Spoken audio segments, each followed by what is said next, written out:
नमस्कार, आप देख रहे हैं नेशन 27। मैं हूं आपके साथ उन्नति भटनागर। रात के 9:30 बज गए हैं और अब वक्त हो चला है यूपी की बड़ी खबरों के शो का। यूपी राउंड अप में हमारे रिपोर्टर्स बताएंगे आज की बड़ी खबरें। आपके जिले, आपके शहर में आज क्या रही बड़ी खबरें, किन खबरों में बटोरी सुर्खियां, राजनीति, अपराध, जन सरोकार से जुड़ी क्या रही आज की बड़ी खबरें, देखिए यूपी राउंड अप में। समाजवादी पार्टी को ऐसा लगता है कि अयोध्या में राम मंदिर चढ़ावा चोरी के मुद्दे पर उसने बीजेपी को घेर लिया है और अब 27 के चुनाव में भी 24 वाली जीत हासिल हो जाएगी। लेकिन सोचने वाली बात यह है कि बीजेपी भी इस मुद्दे पर आक्रामक है और इस मुद्दे पर खामोश नहीं हो रही है। ऐसे में बहुत से लोगों ने कहना शुरू कर दिया है कि इस मुद्दे के पीछे राजनीति का खेल शुरू हो गया है। अब सोचने वाली बात यह है कि 27 के चुनाव में बीजेपी की पिच पर साइकिल चलेगी या फिर कमल खिलेगा। कैमरामैन अभिषेक के साथ अभिषेक पांडे, नेशन 27, लखनऊ। कार्यकाल समाप्त होने के बाद योगी सरकार ने ये ऐलान किया है कि वही बतौर प्रशासक काम करते रहेंगे। पहले ग्राम प्रधानों को प्रशासक के तौर पर नियुक्त किया गया और अब जिला पंचायत अध्यक्षों को भी प्रशासक के तौर पर योगी सरकार ने नियुक्ति करने का ऐलान किया है। जाहिर है, इस बात से इशारा मिल रहा है कि सरकार की मंशा पूरी तरह से साफ है और उसका रुख साफ है कि उत्तर प्रदेश में पंचायत के चुनाव टल गए हैं, जो शायद अब 2027 के विधानसभा चुनाव के बाद होंगे। कैमरामैन अभिषेक के साथ फरमान अब्बास, नेशन 27, लखनऊ। बीजेपी मुख्यालय में चल रही बैठक खत्म हो गई है और बैठक के बाद प्रदेश अध्यक्ष पंकज चौधरी ने 3 विषयों पर चर्चा की बात प्रेस कॉन्फ्रेंस के माध्यम से कही है। पहली, जिसमें भारत के प्रधानमंत्री नरेंद्र मोदी के बृहद वृक्षारोपण कार्यक्रम को आगे बढ़ाने को लेकर के चर्चा हुई है और उसी क्रम में एक पेड़ मां के नाम की किस तरीके से लगाया जाए उस संबंध में चर्चा की गई है। दूसरा, बूथ को किस तरीके से और सशक्त किया जाए, तमाम ऐसे कार्यकर्ताओं को जोड़ा जाए, इस संबंध में चर्चा हुई है और साथ ही साथ तमाम वो पदाधिकारी जिनको संगठन में कहीं ना कहीं जगह नहीं मिल पाई है, ऐसे पदाधिकारियों को जोड़ा जाए, संगठन के साथ में जोड़ा जाए। और इसी के साथ में जो तीसरा बिंदु है वो मतदाता सूची का है। जिन लोगों का मतदाता सूची में नाम कट गया है तो ऐसे में तमाम वो कार्यकर्ता किस तरीके से ऐसे लोगों के घरों में जा करके मतदाता सूची में नाम जुड़वाने का काम करेंगे। इन तमाम बिंदुओं को लेकर के आज जो प्रदेश कार्यालय बीजेपी में बैठक चल रही थी, इन बिंदुओं को लेकर के चर्चा की गई है क्योंकि 2027 का विधानसभा चुनाव अब नज़दीक है और उसी की रणनीति के तहत बीजेपी प्रदेश कार्यालय में पंकज चौधरी, जो कि बीजेपी के प्रदेश अध्यक्ष हैं, उनकी उपस्थिति में और संगठन के महामंत्री धर्मपाल सिंह की उपस्थिति में ये बैठक आयोजित की गई थी। कैमरा पर्सन विवेक कश्यप के साथ राजेश सोनी, नेशन 27, लखनऊ। राम मंदिर चढ़ावा चोरी मामले में एसआईटी लगातार जांच में तेजी ला रही है। वहीं दूसरी तरफ श्री राम जन्मभूमि तीर्थ क्षेत्र ट्रस्ट ने मंदिर प्रबंधन में कई बदलाव किए हैं, जिसमें खास सबसे बदलाव की बात की जाए तो चढ़ावा के गिनती का बदलाव है, जिसमें पहले 6-6 घंटे की 2 पालियों में चढ़ावा की गिनती होती थी। उसमें बदलाव करते हुए अब 1 पाली कर दिया गया है, जिसमें 13 गणना कर्मी लगते हैं और 9 घंटे चढ़ावे की गिनती करते हैं। उसका एक कारण ये भी माना जा रहा है कि 23 गणना कर्मियों ने एक साथ जो सामूहिक रूप से इस्तीफा दिया है वो भी एक कारण माना गया है। वहीं तमाम चीज़ों में बदलाव किया गया है, चाहे वो गणना कर्मियों के ड्रेस कोड का हो या गणना के तरीके का हो या गणना कक्ष सहित तमाम जगहों की सुरक्षा को लेकर हो। तो कुल मिला के जहाँ एक तरफ एसआईटी पूरी तरह से जांच कर रही है, वहीं दूसरी तरफ ट्रस्ट भी इस बात की कोशिश कर रहा है कि चढ़ावा चोरी जैसी घटना भविष्य में न होने पाए। संजीव आजाद, नेशन 27, अयोध्या। राम मंदिर चढ़ावा चोरी का मुद्दा आने वाले मानसून सत्र में भी उठाया जाएगा। कांग्रेस के राष्ट्रीय प्रवक्ता अभिषेक मनु सिंघवी ने कहा कि राम मंदिर बड़ा मुद्दा है और ये सिर्फ कांग्रेस का मुद्दा नहीं है, हर विपक्ष के नेता को यह जानना है कि राम मंदिर में चढ़ावा चोरी कैसे हुआ। देखना होगा कि मानसून सत्र में राम मंदिर चढ़ावा चोरी का मुद्दा कितना गर्म होता है। कैमरामैन विपिन के साथ रमेश कुमार सिंह, नेशन 27। राम मंदिर प्रकरण को लेकर के रायबरेली में एक पोस्टर चर्चा का विषय बना हुआ है। रायबरेली जिले के शहर क्षेत्र में देखा जा रहा है कि विश्व हिंदू रक्षा परिषद के राष्ट्रीय महामंत्री के द्वारा एक पोस्टर चस्पा किया गया है, जिसमें उस राजनीतिक काफ़ी देखने को मिल रही है। रायबरेली के सांसद राहुल गांधी व अखिलेश यादव के एक पोस्टर को कार्टून में दिखाया गया और साथ ही उसमें लिखा गया है कि राम मंदिर के चंदे पर सवाल और आतंकवाद के जो चंदा है उस पर सवाल नहीं किया जा रहा है, जिसको लेकर के रायबरेली में राजनीति काफ़ी गर्म देखने को मिल रही है। केशवानंद शुक्ला, नेशनल 27, रायबरेली। ललिता गौतम हत्याकांड में अब सियासत गर्म होती नजर आ रही है। आज सुबह दिल्ली इंदिरा गांधी एयरपोर्ट पर अखिलेश यादव ने ललिता गौतम के परिवार से बातचीत की। बताया जा रहा है कि अखिलेश यादव ने उनको दिलासा दिया कि उनकी जितनी भी पुलिस की कार्रवाई है उस पर वो निगरानी रखेंगे और निष्पक्ष जांच कराएंगे। साथ ही साथ अखिलेश यादव ने ललिता गौतम के परिवार वालों को आर्थिक सहायता भी की और ये भी कहा कि इस तरीके के जो अधिकारी हैं उनको सरकार आने के बाद हटा दिया जाएगा। अनमोल शर्मा, नेशन 27, मेरठ। गाजियाबाद के थाना नंदग्राम क्षेत्र में अंडर कंस्ट्रक्शन एक मॉल में रात 1 बजे 7 साल की बच्ची का शव मिला है। आशंका जाहिर की जा रही है कि बच्ची के साथ दुष्कर्म करके उसको ऊपर से नीचे फेंका गया है। बच्ची का परिवार बिहार का रहने वाला है और जो मॉल बन रहा है उसमें मजदूरी का काम करता है। पुलिस को परिवार के साथ रहने वाले और उसी मॉल में मजदूरी का काम करने वाले कुछ लोगों पे शक है। पुलिस ने इसी शक के आधार पर कुछ संदिग्धों को हिरासत में लिया हुआ है। गाजियाबाद से पिंटू तोमर, नेशन 27।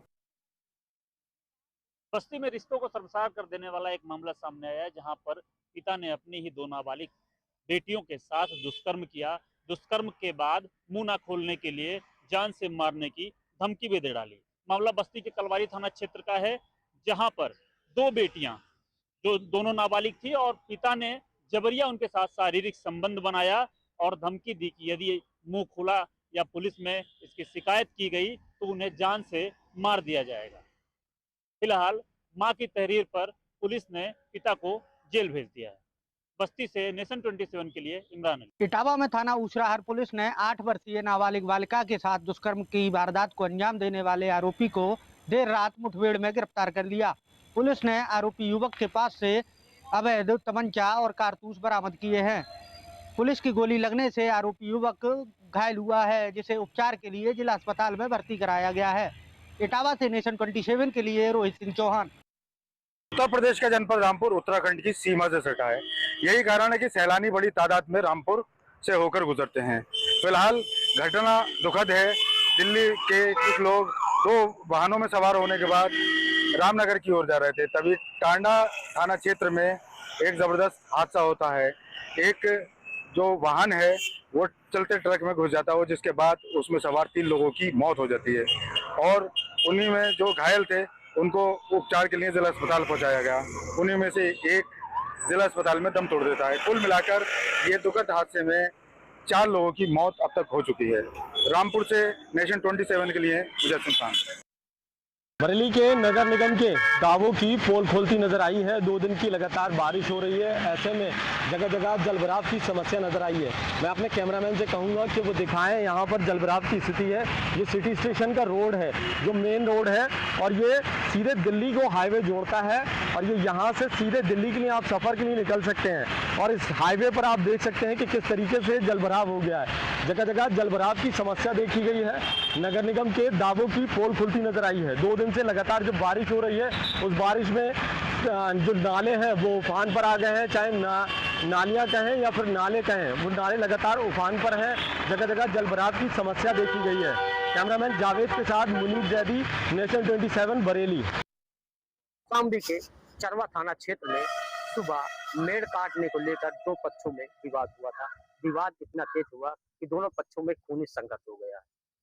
बताया जा रहा है यह मामला चरवा थाना क्षेत्र के बिल्हाई गांव का है, जहां सुबह ट्रैक्टर से खेत की जुताई करने के दौरान मेड़ काटने को लेकर दोनों पक्षों में विवाद हुआ था। एक पक्ष ने दूसरे पक्ष पर आरोप लगाते हुए कहा कि दूसरे पक्ष ने फावड़े व अवैध असलहे से हमला किया, जिसमें कई लोग घायल भी हो गए हैं। जब इसकी सूचना चरवा पुलिस को मिली तो मौके पर पहुंची और घायलों को इलाज के लिए अस्पताल भेज दिया गया है। पुलिस ने दोनों पक्षों के खिलाफ मुकदमा तो दर्ज कर लिया है और इसकी गहनता से जांच में जुट गई है। कौशाम्बी से नेशन 27 के लिए चंद्रशेखर। कानपुर देहात पुलिस ने साइबर अपराधियों के खिलाफ कार्रवाई करते हुए 10 अभियुक्तों को गिरफ्तार कर जेल भेज दिया है। पुलिस अधीक्षक श्रद्धानंदन पांडे ने खुलासा करते हुए बताया कि यह गिरोह लगातार लोगों को टारगेट करता था, फोन करता था और उन पर दबाव बनाने के साथ साथ सरकारी योजनाओं के नाम पर प्रलोभन देकर के उनसे रकम वसूली करता था। इनके पास से 23 मोबाइल, 11 एक्टिव सिम और 15,000 रुपए बरामद हुए हैं। तो वहीं पुलिस अधीक्षक श्रद्धानंदन पांडे ने साफ तौर पर बताया है कि इनके पास से आय की कितनी संपत्ति है, किस तरीके से लोगों को ये टारगेट करते थे, इनके ग्रुप में और कितने लोग शामिल हैं। लगातार ये कार्रवाई अभी जारी रहेगी। देखना यह है कि इस पूरे गिरोह में कितने और लोग शामिल हैं, कितनी और भी बड़ी मछलियां हैं जो अभी पुलिस की गिरफ्त से बाहर हैं। कानपुर देहात से गौरव शुक्ला, नेशन 27। बलात्कार और अपहरण के मामले में फरार चल रहे अभियुक्त के साथ मथुरा पुलिस की मुठभेड़ हुई। मुठभेड़ में अभियुक्त ओम प्रकाश और बूरा के दोनों पैरों में गोली लगी, जिसके बाद उसे इलाज के लिए जिला अस्पताल भेज दिया गया है। थाना बलदेव और महावन पुलिस की यह संयुक्त कार्रवाई रही। नेशन 27 से दीपक चौधरी, मथुरा। IAS रिंकू सिंह राही को लेकर जालौन की जनता लगातार प्रदर्शन करती नजर आ रही है। आज जिला मुख्यालय उरई में DM कार्यालय में सैकड़ों की संख्या में ग्रामीण पहुंचकर यहां पर जिलाधिकारी राजेश पांडे को ज्ञापन दिया। उन्होंने साफ तौर पर मांग की है कि रिंकू सिंह राही की दोबारा पोस्टिंग जालौन में कराई जाए। अब देखने वाली बात यह है कि जिला अधिकारी इस निर्णय को कब तक पूरा करते हैं। जालौन से मुबीन खान, नेशन 27। नोएडा की फेस 1 थाना पुलिस को बड़ी सफलता हाथ लगी है। सस्ती दरों पर लोन दिलाने के नाम पर ठगी करने वाले एक ऐसे फर्जी कॉल सेंटर का खुलासा किया है। पुलिस ने 2 युवती समेत गैंग के 5 सदस्यों को गिरफ्तार किया है। पकड़े गए आरोपियों के पास से पुलिस ने मोबाइल, लैपटॉप और अन्य दस्तावेज बरामद किया है। पकड़े गए सभी आरोपी फर्जी कॉल सेंटर चलाकर लोगों को फोन कर सस्ती दरों पर लोन दिलाने के नाम पर और फीस प्रोसेसिंग के नाम पर उनसे ठगी किया करते थे। फिलहाल पुलिस ने इन सभी को गिरफ्तार कर जेल भेज दिया है और इनके अन्य साथियों की पुलिस तलाश कर रही है। नोएडा से यूनुस आलम, नेशन 27। उत्तर प्रदेश में मानसून ने पूरी तरह से दस्तक दे दी है। लगातार हो रही बारिश ने लोगों को भीषण गर्मी से राहत तो दिलाई है, लेकिन इसके साथ ही कई जिलों में जल भराव, ट्रैफिक जाम, बिजली आपूर्ति बाधित होने और निचले इलाकों में पानी भरने जैसी समस्याएं भी सामने आने लगी हैं। हालात को देखते हुए प्रदेश सरकार और जिला प्रशासन अलर्ट मोड पर है। कंट्रोल रूम सक्रिय कर दिए गए हैं और आपदा प्रबंधन की टीमें भी पूरी तरीके से मुस्तैद हैं। नगर निकायों को नालियों की सफाई और जल निकासी की व्यवस्था दुरुस्त करने के निर्देश दिए गए हैं। लेकिन अमेठी कस्बे के दक्षिणी छोर स्थित ककवा रोड पर की तस्वीरें इन दावों से अलग नजर आती हैं। यही यहाँ हल्की बारिश के बाद ही सड़क पर जल भराव हो जाता है और जगह जगह बने गड्ढे और जल निकासी की समुचित व्यवस्था न होने से राहगीरों, स्कूली बच्चों, दोपहिया वाहन चालकों और स्थानीय लोगों को रोजाना भारी परेशानियों का सामना करना पड़ रहा है। लोगों का कहना है कि बरसात के दिनों में यह सड़क हादसों का कारण भी बन सकती है। स्थानीय नागरिकों ने जिला प्रशासन और संबंधित विभाग से मांग की है कि ककवा रोड पर जल निकासी की अस्थायी व्यवस्था कराई जाए ताकि सड़क मरम्मत कराई जाए और ताकि लोगों को इस समस्या से समाधान मिल सके। सोम बनवाल, नेशन 27, अमेठी। समय हरदोई रोड पे और ये ग्राम पंचायत है मिठिया सलेमपुर। आप देख सकते हैं कि एकीकृत ठोस अपशिष्ट प्रबंधन केंद्र ये बना हुआ है, जिसके बाद पूरी तरीके से जो है यहाँ पर कबाड़ी का काम करने वाले लोगों ने जो है इसको जो है कब्जे में कर रखा है। खास बात जो यहाँ पर है, आपको एक चीज़ और दिखा दें, ये लखनऊ थोक पटाखा मंडी है जो यहाँ पूरे यूपी की मंडी यहाँ पर लगती है जब पटाखे का सीज़न आता है, दीपावली का सीज़न आता है। आप देख सकते हैं कि किस प्रकार जो है यहाँ पर पूरा रोड ब्लॉक कर रखा गया है। यहाँ पर आने के लिए एम्बुलेंस हो या फिर फायर ब्रिगेड की गाड़ियों को हो, कितना जोखिम काम है यहाँ पर आने के लिए और कितनी दिक्कतों का सामना करना पड़ता है।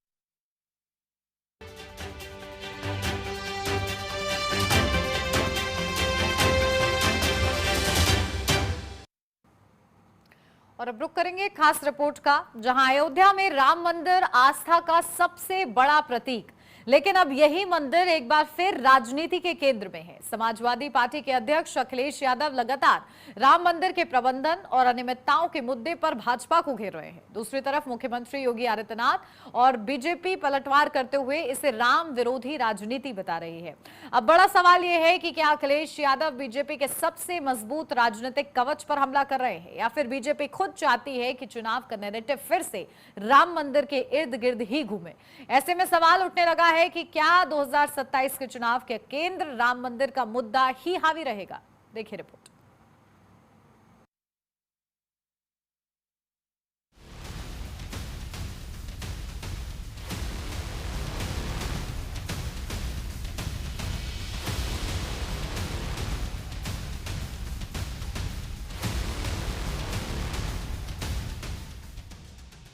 अयोध्या फिर से एक बार चुनावी केंद्र में है। भगवान राम का मंदिर भाजपा के एजेंडे में हमेशा से ही रहा। राम मंदिर आंदोलन ने भाजपा की सरकार बनवाई, जिस पर विपक्ष इल्जाम लगाता है कि भाजपा ने आस्था का सियासी इस्तेमाल किया। इस सबके बीच 2024 के लोकसभा चुनाव में बीजेपी को अयोध्या सीट पर ही हार का झटका लगा, जिसके बाद विपक्ष ने ये संदेश देने की कोशिश की कि सिर्फ मंदिर का निर्माण चुनावी जीत की गारंटी नहीं। अब समाजवादी पार्टी राम मंदिर के प्रबंधन, सुविधाओं और चढ़ावा चोरी को मुद्दा बना रही है। समाजवादी पार्टी का कहना है कि आस्था के नाम पर सवाल पूछना गलत नहीं और मंदिर से जुड़े हर काम में पारदर्शिता होनी चाहिए। जनता इसको स्वीकार कर चुकी है। बड़ी चुनौती है। भगवान राम को धोखा देने वालों के खिलाफ जनता एक साथ खड़ी होकर के सामाजिक न्याय पर, भगवान प्रभु राम के सम्मान में, संविधान बचाने के लिए एकजुट होकर के वो पीडीए की सरकार बनाने जा रही है। कोई निष्पक्ष नहीं, एसआईटी कुछ निष्पक्ष नहीं कर सकती है। ईडी क्यों नहीं लगाई गई? एफआईआर तक नहीं दर्ज हुए। एक केवल अपने आप को बचाने के लिए एसआईटी नियुक्त किया गया। सपा के इल्जाम पर बीजेपी का जवाब भी उतना ही आक्रामक है। मुख्यमंत्री योगी आदित्यनाथ और भाजपा नेताओं का कहना है कि समाजवादी पार्टी राम मंदिर की आड़ में करोड़ों श्रद्धालुओं की भावनाओं को ठेस पहुंचाने की कोशिश कर रही। बीजेपी इस पूरे विवाद को विपक्ष की हताशा और तुष्टीकरण की राजनीति से जोड़कर पेश कर रही। हम सबकी आस्था की प्रतीक अयोध्या में भगवान राम के मंदिर के निर्माण में भी सबसे बड़ी बाधा यही लोग थे। राम भक्तों पर गोली चलाने वाले लोग हैं, भगवान राम के अस्तित्व पर प्रश्न खड़ा करने वाले लोग हैं, और पवित्र हनुमानगढ़ी की सीढ़ियों पर नमाज पढ़ाने वाले लोग हैं। ये लोग हनुमानगढ़ी की सीढ़ियों पर इन्हीं पापियों ने नमाज पढ़वाने का काम किया था। राजनीतिक विश्लेषकों की नजर में यहाँ असली लड़ाई आरोपों से ज्यादा नैरेटिव की है। अगर चर्चा कथित गड़बड़ी, प्रबंधन और जवाबदेही तक सीमित रहती है तो विपक्ष योगी सरकार से जवाब मांगने की स्थिति में दिखाई दे सकता है। लेकिन अगर बहस राम मंदिर बनाम राम विरोध के भावनात्मक फ्रेम में चली जाती है तो इसका फायदा बीजेपी को मिल सकता है, क्योंकि पार्टी लंबे समय से इस मुद्दे पर अपनी राजनीतिक और वैचारिक पहचान बनाती रही। इसी बीच कांग्रेस इस पूरे विवाद में अपेक्षाकृत कम सक्रिय दिखाई दे रही है, जबकि बहुजन समाज पार्टी भी अब तक कोई बड़ा राजनीतिक अभियान नहीं चला पाई। ऐसे में मुकाबला फिलहाल सीधे बीजेपी और समाजवादी पार्टी के बीच सिमटता हुआ नजर आ रहा है। योगी जी पूरी तरीके से केवल लोगों को भ्रमित करने की बात कर रहे हैं। जबकि बात ये कर रहे हैं 2003 में, उस दौरान केंद्र में सरकार अटल बिहारी वाजपेयी भाजपा की थी और योगी जी स्वयं लोकसभा के सदस्य थे गोरखपुर से। उसमें क्यों नहीं बात उठाई आपने? उसमें चुप थे, क्योंकि आज इसलिए उठा रहे हैं कि आज भगवान राम के चढ़ावा चोरी में पूरी भारतीय जनता पार्टी, आरएसएस और विश्व हिंदू परिषद पूरी तरीके से फंस गई है कि ये भगवान राम का पैसा खा रहे हैं। महिलाओं और हमारी माताओं के आंचल का पैसा, पल्लू का पैसा जो बांध कर लेके जाती थी महिलाएं, उनका पैसा खा गए ये।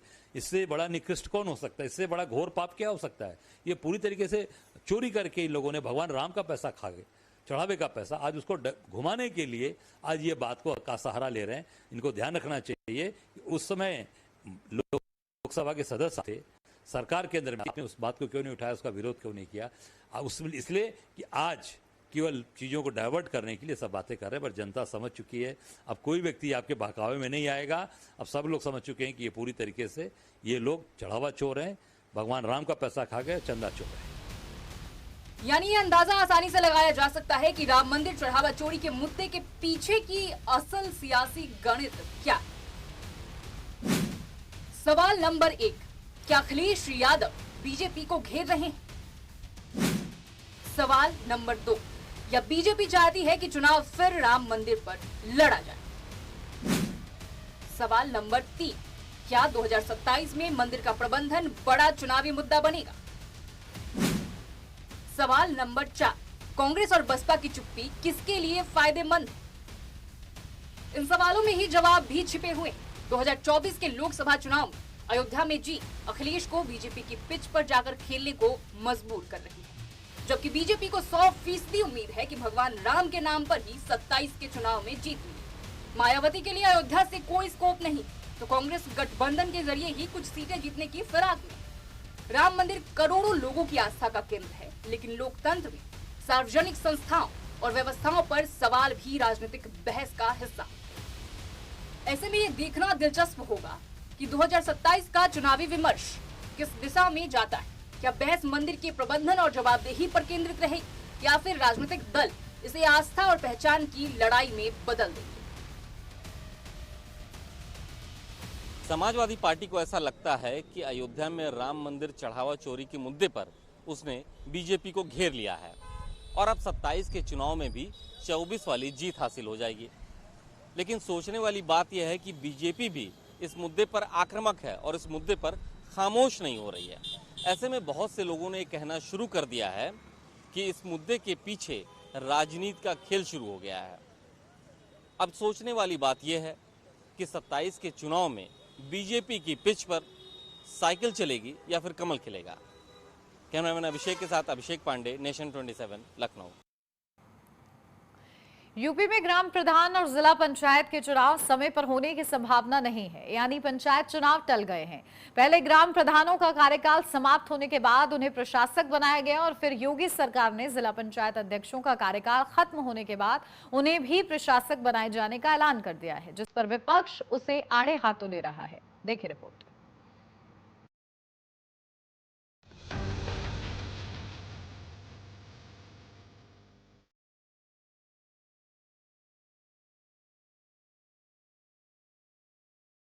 प्रदेश में पंचायत चुनाव टालने का योगी सरकार का फैसला सियासी बहस का कारण बन गया है। सरकार ने सभी 75 जिला पंचायत अध्यक्षों का कार्यकाल समाप्त होने के बाद उन्हें ही प्रशासक के रूप में काम जारी रखने का आदेश जारी किया। इससे पहले 58,620 ग्राम प्रधानों को भी कार्यकाल समाप्त होने के बाद प्रशासक बनाए जाने का फैसला लिया गया था, जिस पर न्यायालय में सुनवाई चल रही है।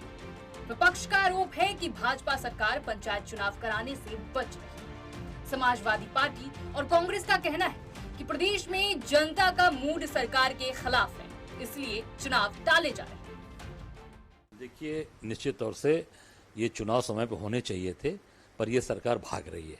इसके पहले भी आप देखेंगे महाराष्ट्र में बीएमसी का चुनाव बहुत दिन बाद कराया। महाराष्ट्र में बीएमसी का चुनाव काफ़ी दिन बाद हुआ। इसी प्रकार यहाँ भी घबराहट है कि विधानसभा चुनाव के पहले अगर गांव सभा का चुनाव पंचायत का हुआ, जिला पंचायत का हुआ, ग्राम प्रधान का हुआ, तो ये सरकार पिट जाएगी। और पिटना ऐसे भी है, कितना भी ये रोक लें, विधानसभा के चुनाव में इनको बुरी तरीके से हारना है।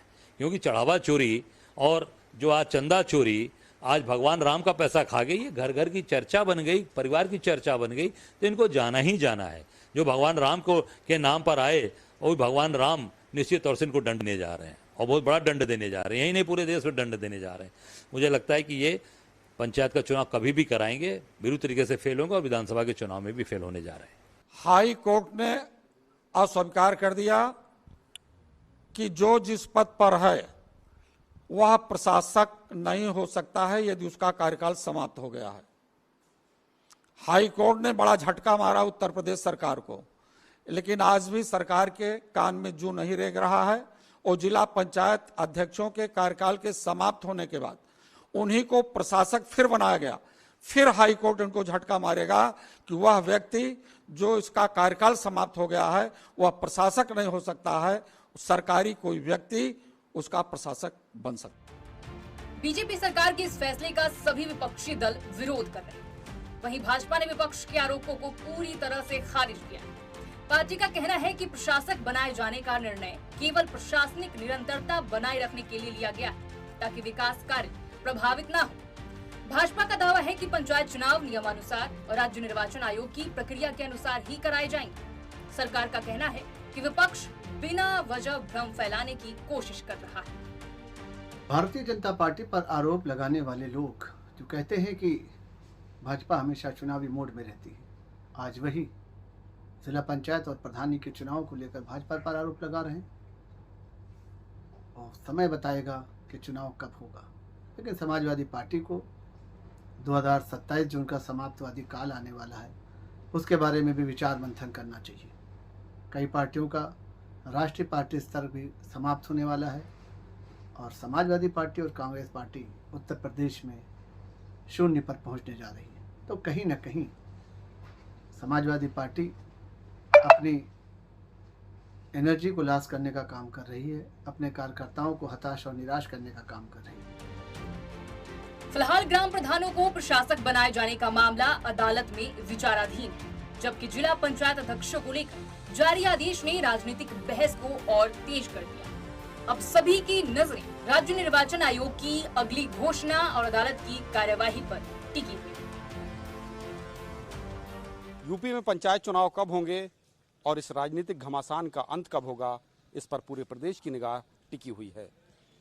पहले योगी सरकार ने 58,620 ग्राम प्रधानों को प्रशासक बनाया और अब समय पूरा होने के बाद सभी 75 जिला पंचायत अध्यक्षों को भी प्रशासक बनाने का ऐलान कर दिया है। सरकार के रुख से साफ है कि उत्तर प्रदेश में पंचायत चुनाव टल चुके हैं और अब 2027 के विधानसभा चुनाव के बाद ही उत्तर प्रदेश में पंचायत चुनाव होंगे। कैमरामैन अभिषेक के साथ फरमान अब्बास, नेशन 27 लखनऊ। और इसी के साथ इस बुलेटिन में बस इतना ही। आप बने रहिए नेशन 27 के साथ।